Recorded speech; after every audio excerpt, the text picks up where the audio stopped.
Welcome to the second lesson of moral capabilities. This lesson is about the extended family. This is one of the environments that influence us and upon which we can exert influence. It is an environment where our moral capabilities are developed. In fact, the family is the most basic organizational unit of society. It's where a person is prepared to face the challenges of life. It is where his value system is mainly formed. But unfortunately, it is also in the family that harmful habits and attitudes can be developed. Unfortunately, the institution of the family is facing a crisis today. Families are forgetting such values and principles that have sustained them for centuries. Therefore, humanity is losing the important family space in which future builders of a new civilization can be developed. Our duty is to formulate a new conception of the family that can help humanity in the changing world of today.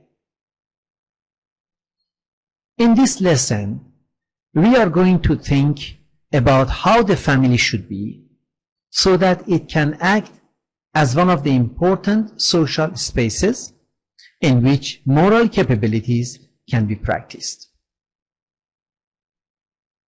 To understand this better, we need to consider a few types of families. The first is the type in which some members exert undue power over others. In other words, the dominating families. In such families, there are a number of instruments of power that are used to dominate others. These instruments include money, physical force, the strength of someone's character in relation to the weaknesses of others, for example, one's higher intellectual abilities, and a misguided understanding of authority because of one's age or position. To understand this better, we need to discuss how these instruments are used to dominate other family members. However, when discussing, we should make sure not to discuss any real family, because that will be backbiting and gossiping. Moreover, we should avoid exaggerating such dominance and keep away from making unacceptable generalizations about certain people. After discussing the dominating families, we should discuss another type of family that is at the other extreme and is characterized by the total freedom and self-satisfaction of its individual members. These are permissive families, whose focus is the satisfaction of the personal needs expressed by each member. The atmosphere in such a family does not encourage hard work and cooperation.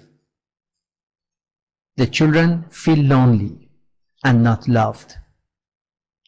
We need to also discuss some of the sentences that are exchanged among the members of a permissive family. To remedy the malfunctioning of the family, in some countries, certain institutional arrangements have been tried. For example, daycare centers and others. Although there have been some achievements in these experiments, new distortions have appeared in the character of children raised in those environments. Hence, we conclude that at this point of history, the most appropriate environment for upbringing the children is for them to live with both parents and at the same time have the advantage of contact with the other members of the extended family, their grandparents, uncles, aunts, nephews, nieces, and cousins. However, such a family can fulfill its purpose only if it is ruled by two principles of equality of men and women and justice, as well as attaching great importance to the education of all the family members, especially its youth and children. Here you are expected to discuss in detail the changes that will come to the family structure and the relationship among its members when the full equality between men and women is achieved in a family. After discussing this subject with your team members, you should prepare an action plan on how you personally can contribute to the establishment of this principle within your extended family, your institution, or the community. You should then carry out some of the steps of your action plan, document them accurately, and submit your report in the prescribed format available at the Baha'i Academy as well as the course website. Newspaper sharing is the second cooperative game of this module.